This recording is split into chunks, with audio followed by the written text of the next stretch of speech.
Hello, my name is Nicole Valle, and this is my interview reflection video.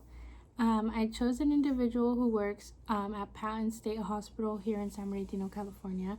This hospital is government owned. It's a state hospital.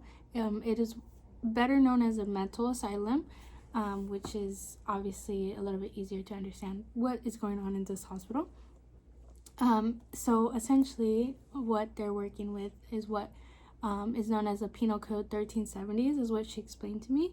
And this is just individuals who are charged with a crime and then plead guilty by reason of insanity. And so instead of what would normally be served jail time, they serve in this mental asylum to seek help.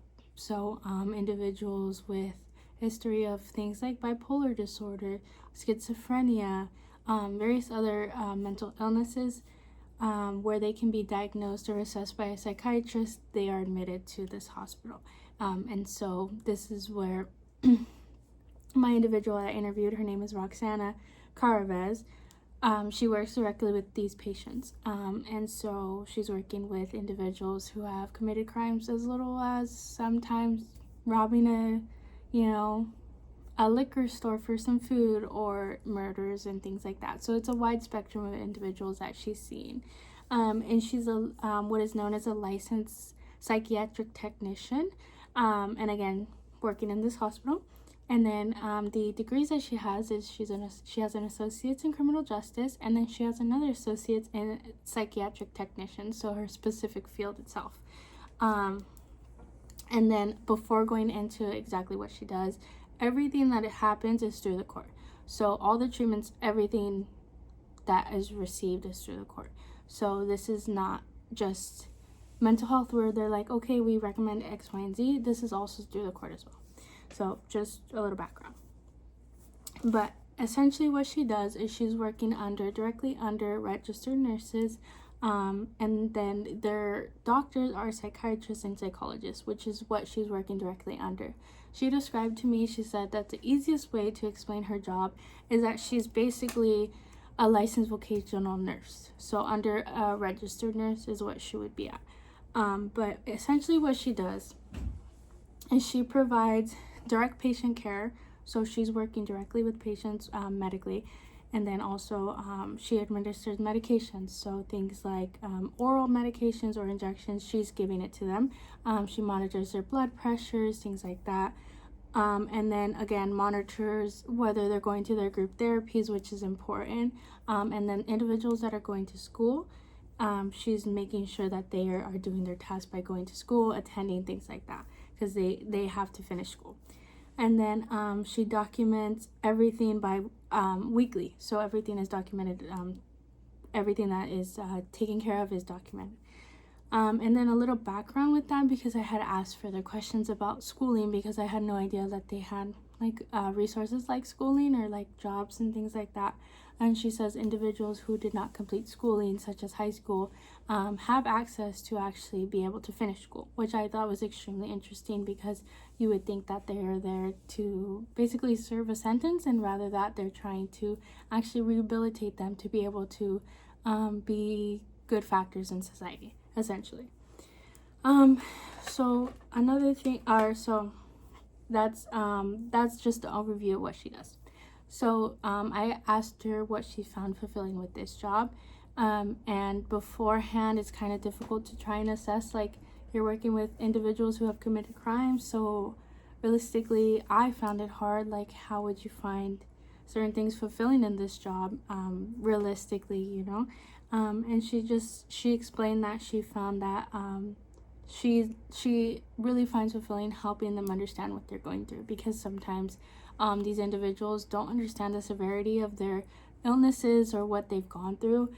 They don't understand sometimes why they're even there, and so she feels like it's really fulfilling to be able to make them good parts of society rather than just taking the bad from them.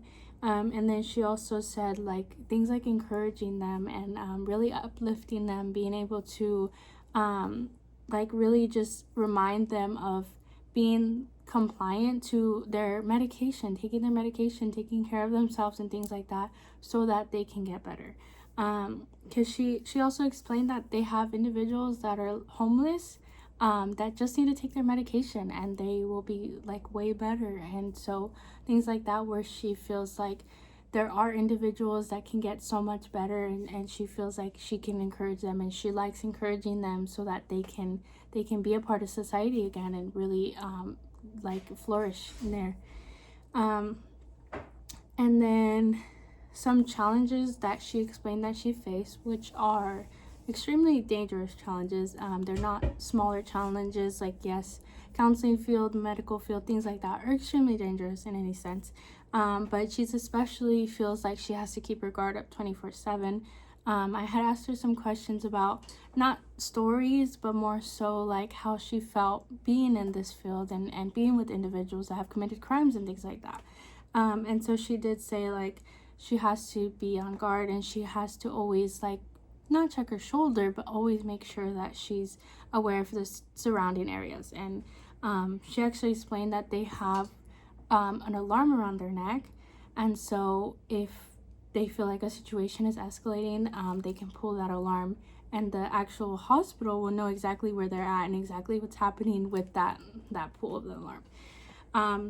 And then another thing that she says is that like she has to learn how to de-escalate situations. And so this kind of goes into like furthering like her career and all of those things, but she has to learn how to like de-escalate a situation instead of allowing it to go further, or antagonizing or things like that.